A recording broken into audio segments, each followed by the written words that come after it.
코드러너를 사용해서 코드를 실행하면 이렇게 실행 결과가 계속 누적이 돼서 똑같은 결과를 여러 번 실행하다 보면 나중에 가면 좀 헷갈리거든요. 그래서 여기에 약간의 설정을 좀 넣으려고 해요. 자, 저는 여기 아이콘을 좀 바꿔놨는데요. 여기 기본적으로 톱니 버튼이 표시가 되어 있을 거예요. 왼쪽 제일 하단 구석입니다. 누르시면은 설정이라는 메뉴가 있어요. 요거 여시고 여기서 코드 러너라고 검색을 하시면 이제 코드 러너에 대한 그 설정이 조금 나오는데요. 여기서 화면 두 번째 보이는 클리어 프리비우스 아웃풋 얘를 체크를 해주세요. 그러면은 이제 매번 실행할 때마다 이전 실행 결과를 지우고 실행을 해줘요. 그래서 조금 더 깔끔하게 나올 수 있고요.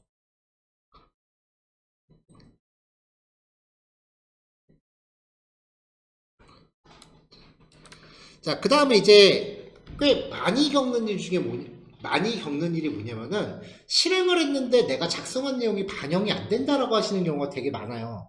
그게 원인을 보면은 파일을 저장하지 않고서 실행하실 경우가 그래요. 잘 까먹거든요, 그거. 그래서 스크롤을 조금 내리시면요. 스크롤 중간쯤까지 내리시면은 Save all files before run 그리고 Save file before run 요거 두 개를 체크해 주시면은 그 코드를 실행했을 때 현재 파일을 자동으로 저장을 시키고 실행을 해줘요.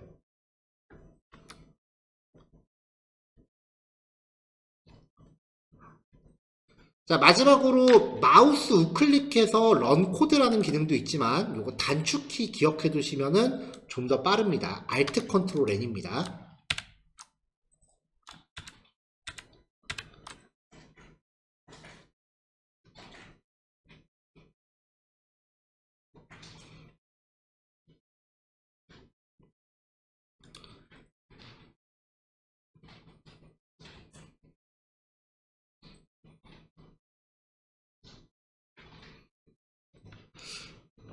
리액트를 시작하기 전까지는 폴더 경로나 파일 이름에 한글이 있는 게 문제가 안 돼요.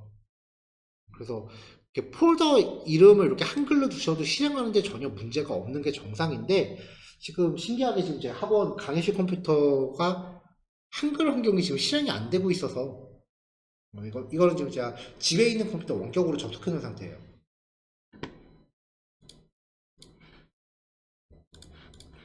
자, 일단은 이 정도 해서 이제 자바스크립트 코드를 어떻게 실행하는지 정도를 확인한 거고요. 이제 2단원 시작해 볼게요.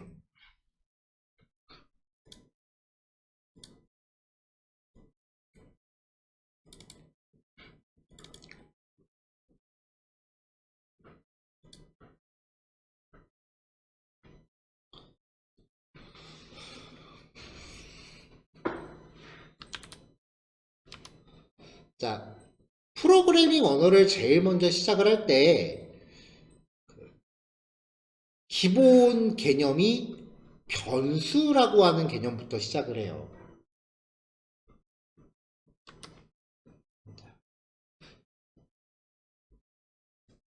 이 변수라고 하는 부분에 대해서 본격적으로 이야기하기 전에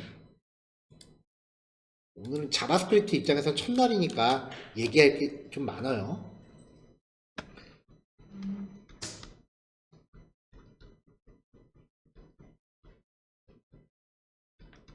자, 프로그래밍 언어.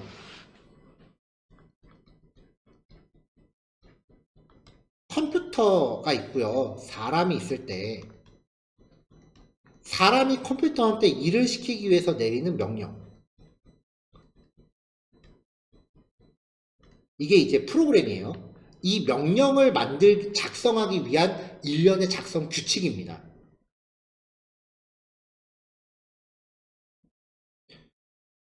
혹시 그런 이야기 들어보셨어요? 컴퓨터는 이진수밖에 이해하지 못한다는 얘기요. 궁극적으로 컴퓨터는 이진수밖에 이해하지 못해요. 그래서 만화 영화 같은 데 보면은 컴퓨터가 뭔가 알아듣는 내용을 011, 0001 뭐 이런 식으로 표현을 해요. 왜냐면은 컴퓨터가 진짜로 이진수밖에 이해를 못해서 그래요. 자, 긴장 푸셔도 돼요. 지금부터 하는 얘기는 알아두시면 좋은데 몰라도 자바스크립트 하는데 별로 지장 없는 얘기입니다. 우리가 일반적으로 그 전자기기를 만들 때 가장 중요한 부품 중에 하나를 반도체라 그러죠. 그 반도체의 원료가요. 그 반도체 관련된 뉴스 같은 거 보면 반도체 공정 같은 거 뉴스 같은 데 나오면 항상 이런 거 나와요.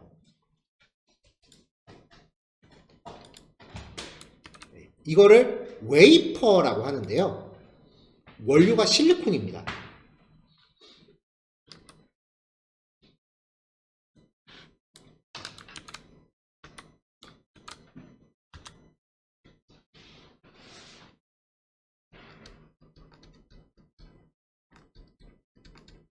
반도체.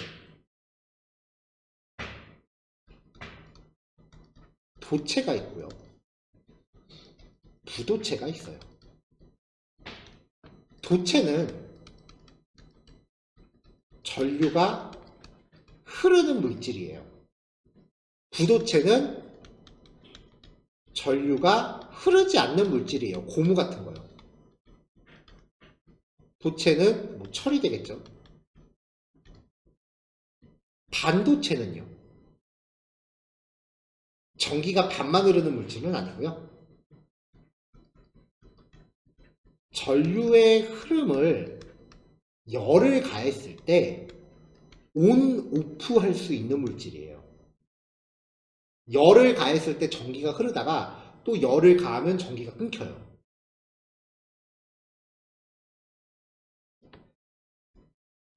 이 물질을 만드는 데 있어서 아까 보여드렸던 이 원판, 실리콘으로 만든 원판이 쓰여요. 이걸 웨이퍼라고 합니다.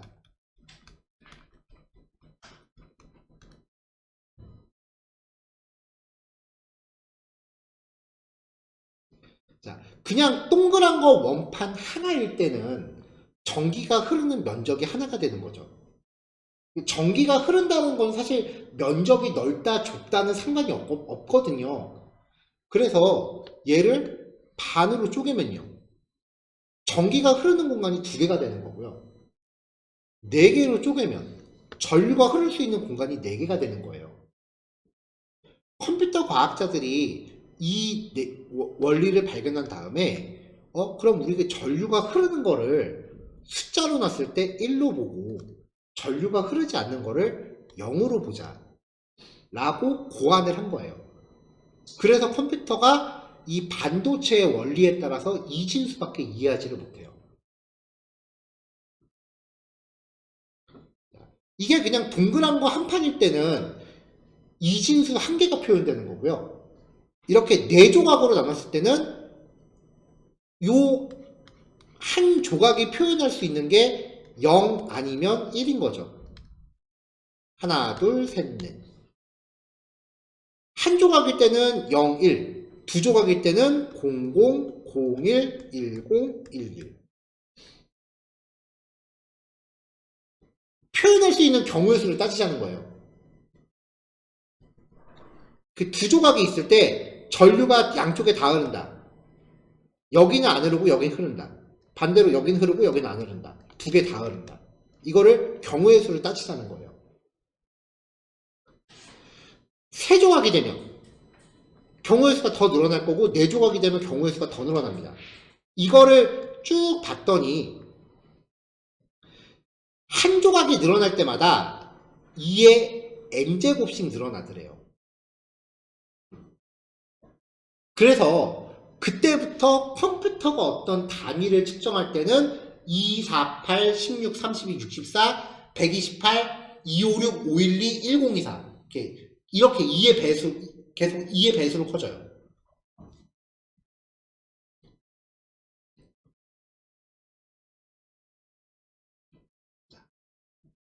자, 이러한 그 반도체를 가지고 우리가 컴퓨터 상의 핵심 부품인 메모리를 만듭니다. 보통 이렇게 생긴 거예요.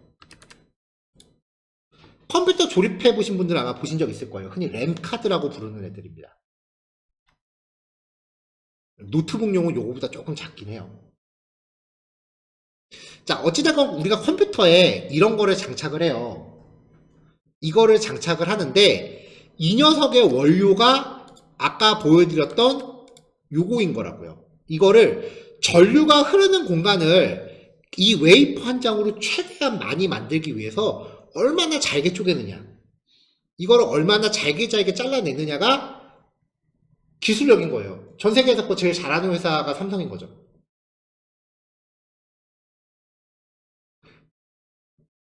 멀쩡한 원판을 레이저 같은 걸로 되게 미세하게 자르면 플라스틱 긁어내면 왜 부스러기 같은 거 나오잖아요. 그런 거 안 나오게 하려고 여기에다가 이제 부어대는 그 용액이 있는데 몇 년 전에 일본이 그거 수출 안 한다 그래서 한번 난리 났었죠. 자, 어쨌건 이렇게 생긴 램카드 안에는 이렇게 잘게 잘라진 실리콘의 조각이 들어 있습니다. 그래서 이 컴퓨터에 장착되어 있는 램카드를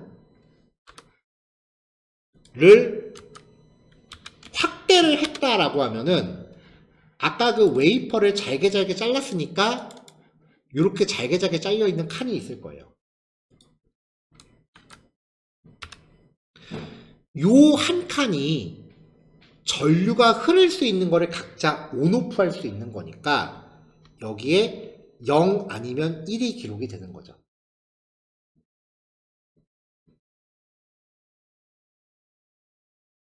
근데 이거 갖다가 뭐에 써먹겠어요, 그렇죠? 0하고 이진수 하나 꼴랑 갖다가 쓸 수 없죠. 우리는 최소한 숫자 1부터 9까지는 써야 되잖아요. 그리고 더 나아가서 이걸로 글자도 표현을 해야 되잖아요.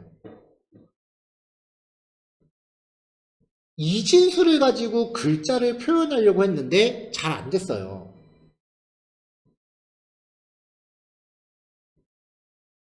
그래서 컴퓨터 과학자들이 이걸 또 연구를 합니다. 어떻게 연구를 했냐면은 알파벳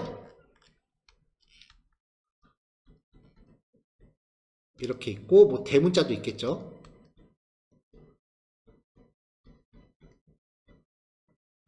이 대문자들에다가 일련번호를 붙여요. 몇 가지 특수문자도 있어요. 느낌표, 골뱅이 뭐 이런 특수문자들도 있는데 걔네들 빼고 알파벳 A가 제 기억으로 아마 65인가 그럴 거예요.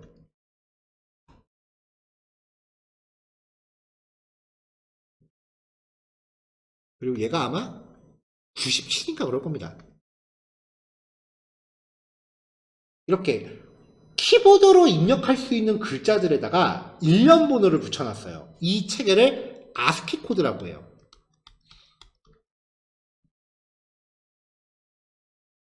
이걸 가지고 10진수를 2진수로 바꾸는 건 가능하거든요. 2로 계속 나눠서 목만 딱 추리면 돼요. 65 2로 나눴을 때 3, 뭐 2, 나머지 1 했을 때 이걸 계속 2로 나눠갖고 나머지를 몫을 취하면 돼요.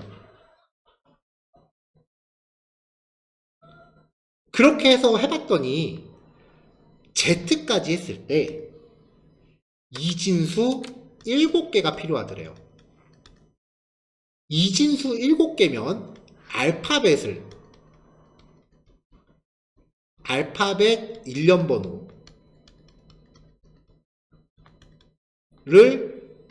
이진수로 바꿀 수 있대요. 이건 10진수죠. 그래서 이렇게 고안된 체계를 안시라고 명명합니다.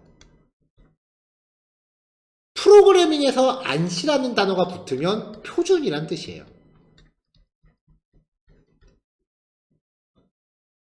근데 굉장히 애석하게도 이 안시 체계는 영어 전용이에요. 우리는 못 써요. 그래서 컴퓨터 과학자들이 한 번 더 머리를 써요. 앞에다가 이진수 한 개를 더 붙이는 거예요. 그래서 앞에 글자가 0이면 7개를 영어 모드로 해석을 하고요. 1이면은 한글 모드로 해석하는 거예요. 물론 우리나라 말 한글에도 일련 번호를 다 붙여놨겠죠. 그래서 이 체계를 확장 안시라고 부릅니다.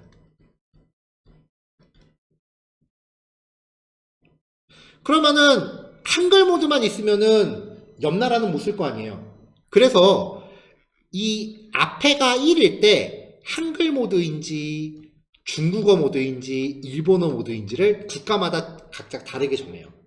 그래서 확장 안시는 EUC KR, EUC CH, EUC JP 등등으로 나눠져 있습니다.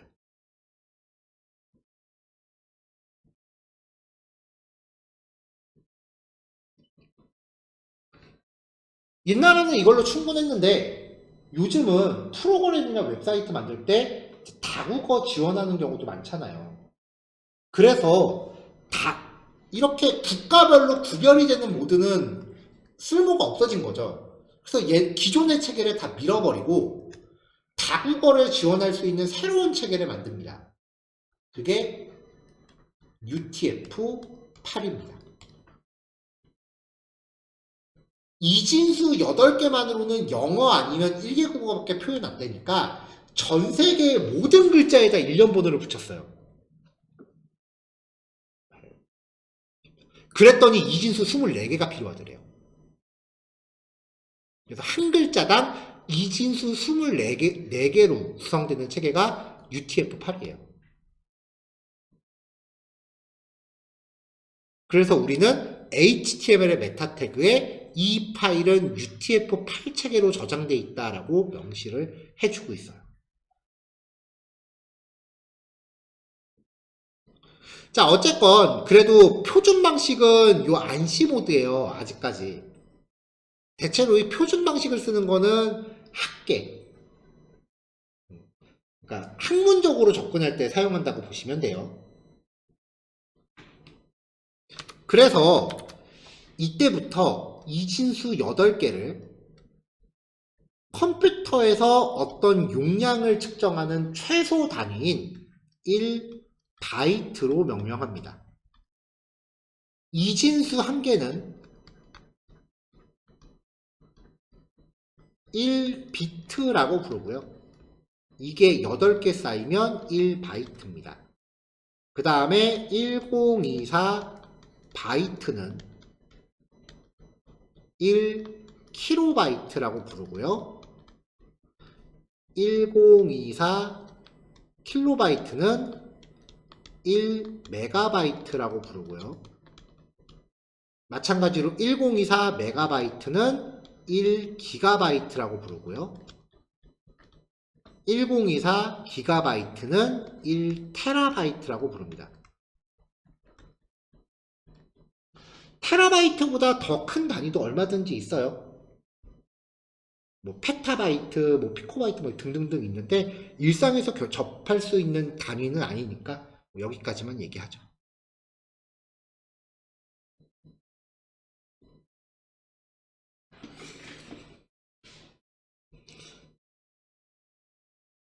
자, 그러면 여러분들 집에서 사용하고 계시는 컴퓨터에 램카드라는 거를 장착을 하실 건데 이게 메모리예요.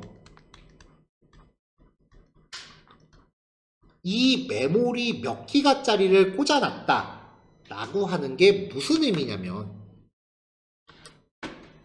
여기 학원 컴퓨터 기준으로 봤을 때 메모리가 16기가라고 되어 있어요. 이게 무슨 말이냐면 컴퓨터에 아까 그 램카드 이렇게 생긴 부품이 장착이 되어 있는데 이 부품에 있는 요 시커먼 판때기를 확대해 보면은 이진수를 기록할 수 있는, 즉 전류의 흐름을 온오프 할 수 있는 이 자잘자잘한 칸이 16기가니까 16 곱하기 1024 메가바이트 곱하기 1024 킬로바이트 곱하기 1024 바이트. 1바이트는 8비트라 그랬죠? 곱하기 8개만큼의 칸이 있다는 거예요. 그 조그만 램카드 안에 자잘자잘한 칸이 요만큼의 개수가 들어있다는 거예요. 근데 보통은 그 1메가 단위로 계산을 해요. 비트 단위까지는 계산을 안 해서 요 곱하기 8까지는 안 하겠습니다. 그러니까 요 한 칸이 아까 그 램카드에 확대해서 봤을 때 들어있는 칸인데 요 한 칸당 이진수 8개를 기록할 수 있는 거예요. 그러면 우리가 컴퓨터에서 나이를 입력하세요 라고 했을 때 만약에 21살이라고 숫자를 입력하잖아요. 그러면 이 숫자 21을 저장하기 위한 공간을 램카드 어디엔가 점유를 해요. 여기에다가 나이라는 이름표를 붙이고요. 거기에다가 21이라는 값을 기록을 하는 거죠. 물론 실제로는 이진수로 바꿔서 기록을 합니다.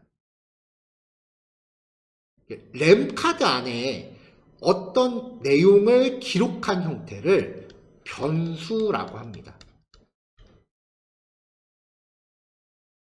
가장 쉬운 거는 회원가입할 때 가입 정보 입력하시잖아요. 그게 컴퓨터 메모리 어디엔가 이렇게 기록이 되는 거예요.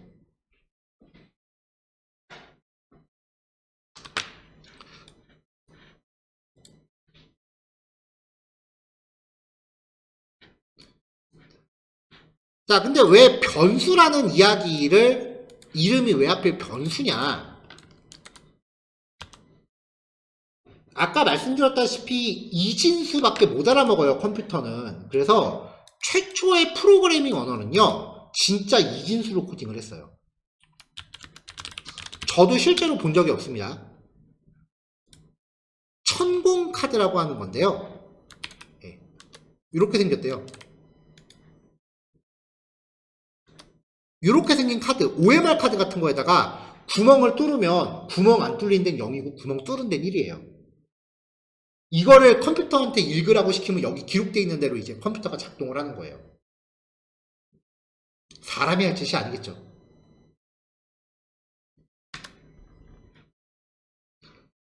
얘를 1세대 프로그래밍 언어라고 불러요.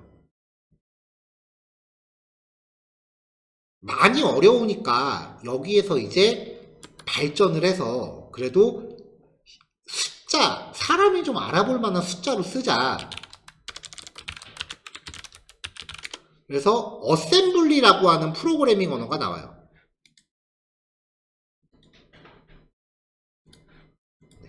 이렇게 생겼습니다. 영어 기호와 16진수로 이루어진 체계입니다.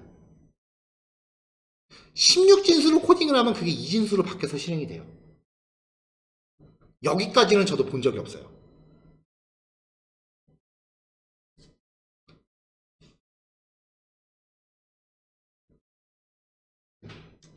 이때까지는 프로그래밍이라고 하는 거에 진입장벽이 진짜 굉장히 높았고요.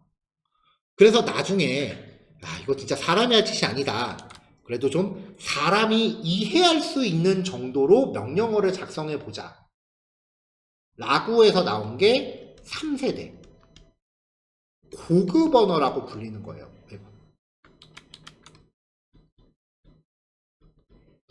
대표적인 게 이제 C라고 하는 프로그래밍 언어인데요. 이 고급 언어라고 불리우는 기준이 사람이 봤을 때 이해할 수 있는 수준이다라는 겁니다.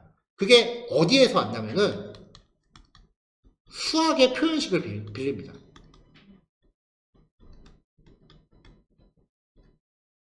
그래서 프로그래밍 언어의 초반 설명은 죄다 수학을 빗대어서 이야기를 해요.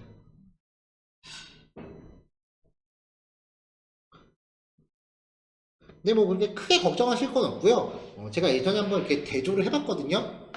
중학교 2학년 과정 정도까지 나와요. 그렇다고 해서 지금 웹페이지 제작할 때 진짜 중학교 2학년 수학식을 진짜 이야기하는 건 아니고요. 그냥 기본적인 개념 용어만 아시면 됩니다. 왜 이 얘기를 했냐면은 앞으로 종종 내용 설명드릴 때마다 요거를 말씀드릴 거예요. 이거요. 근데 요 정도까지도 아니고 그냥 x 플러스 1, 뭐 요 정도. 요 형태를 원형으로 해서 개념을 자꾸 말씀을 드릴 거예요. 이때 우리가 이 x를 변할 수 있는 수라고 해서 어렸을 때 변수라고 부르거든요. 지금 우리가 이야기하고자 하는 변수가 얘예요. 이거랑 개념이 똑같아요. 우리가 수학에서 x는 5라고 저장하고 뭔가 계산 한참 한 다음에 또 x는 10이라고 바꿔도 아무 상관없잖아요. 마찬가지로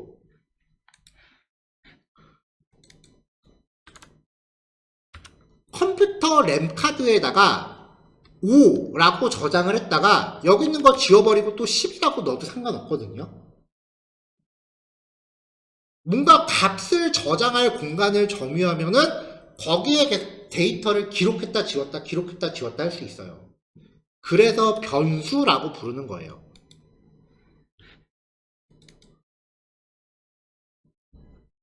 자, 10분 쉬었다가 이제 지금까지 드렸던 얘기를 코드로 볼게요. 프로그램 코드로 이 변수라는 걸 어떻게 사용하는지.